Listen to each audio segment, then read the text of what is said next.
जय माता दी, जय महाकाल। आप सभी लोगों का मेरे YouTube चैनल में हार्दिक स्वागत है।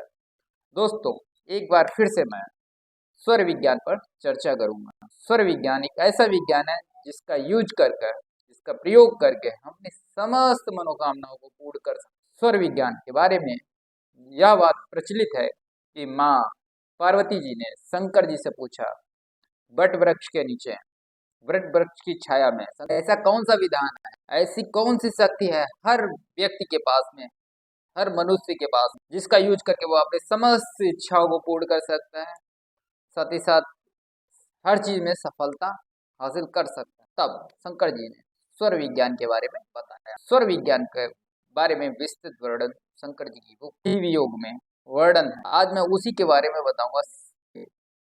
कर सकते हैं कि हमारी जो भी हम मनोकामना है, जिस चीज के लिए हम यात्रा कर रहे हैं, वह चीज हमें प्राप्त हो। इंटरव्यू में जा रहे हैं, इंटरव्यू में सफलता प्राप्त के लिए हम स्वर विज्ञान की मदद से उसको प्राप्त कर सकते हैं। कोई भी व्यापार है वो नहीं चल रहा है, स्वर विज्ञान की ही मदद से हम उस व्यापार को भी चला सकते हैं। साथ ही साथ अपने लाइफ पार्टनर को भी हम स्वर विज्ञान की मदद से वशीकृत कर सकते हैं। स्वर विज्ञान के माध्यम से हम अगर अध्ययन करते हैं तो हमें चीजें याद रहती हैं। पहले काल में लोग स्वर विज्ञान के विशेष ध्यान रखते थे। वो उठते थे तो स्वर विज्ञान के माध्यम से बिस्तर को छोड़ते थे। और उसी पे चर्चा करेंगे, उसी कुछ योगों के बारे में आपको मैं विस्तृत बताऊं। देखिए, यदि आप बहुत ज़्यादा बीमार रहते हैं तो आप एक काम कीजिए कि आप चंद्र स्वर क्या होता है, हमारा उल्टी तरफ का अगर स्वर चल रहा है तो उसे चंद्र स्वर कहते हैं, और सीधी तरफ का अगर स्वर चल रहा है तो उसे सूर स्वर कहते हैं। चंद्र स्वर में अपने आप यानी कि बाईं तरफ लेटें, जिधर से चंद्र स्वर चलता है बाईं तरफ लेटें, और सुबह जब उठें तब अब देखिए, आप दाईं तरफ करवट लेके थोड़ी देर लेटे, उसके बाद देखेंगे जो भी रोग दोष व्याधि थी वह दूर होने लगे। होता क्या है कि जब हम दाईं तरफ करवट लेके लेटते हैं तो हमारा सूर स्वर चलने लगता है। सूर स्वर चलने का तो हमें एनर्जी को प्राप्त होगी ही होगी।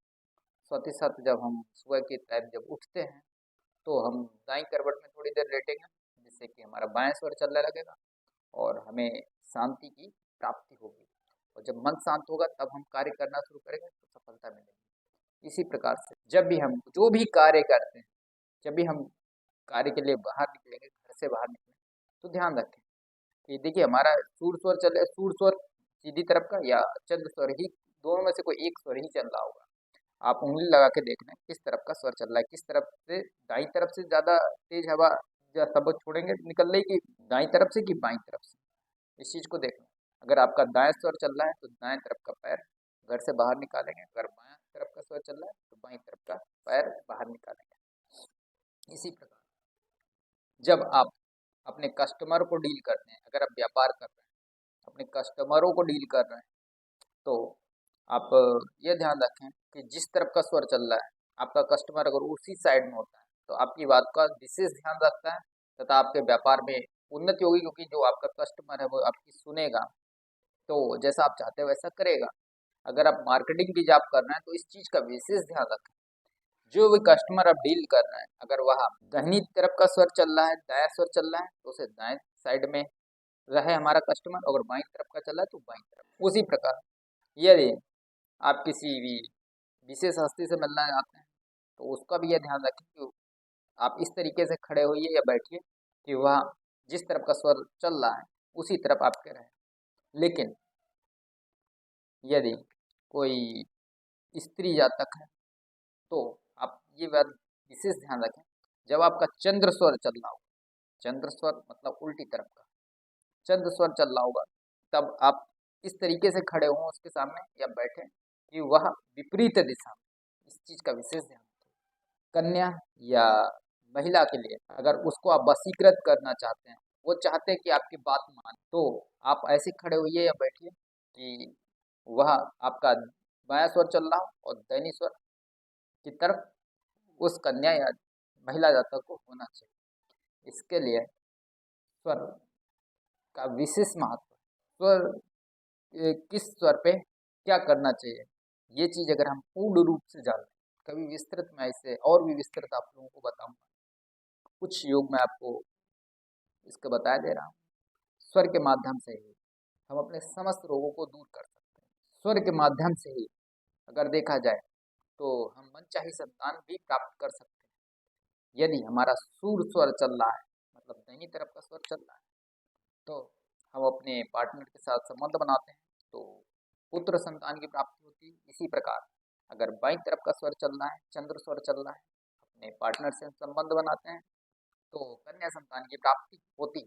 हम जब भी चंद्र स्वर चल रहा है तब ऐसी साधना करनी चाहिए, ऐसी पूजा करनी चाहिए जो सौम्य साधना, जैसे लक्ष्मी साधना, शंकर जी के कोई ऐसा मंत्र जो सौम्य हो उसका जप कर सकते हैं। वशीकरण और सम्मोहन के संबंधित मंत्रों को जब हम तब करना चाहिए जब हमारा चंद्र स्वर चल रहा है। अगर हमारा सूर्य स्वर चल रहा है, मतलब सीधी तरफ का अगर स्वर चल रहा है, तो उसको रोक कर पहले दाहिने स्वर को चलाएं।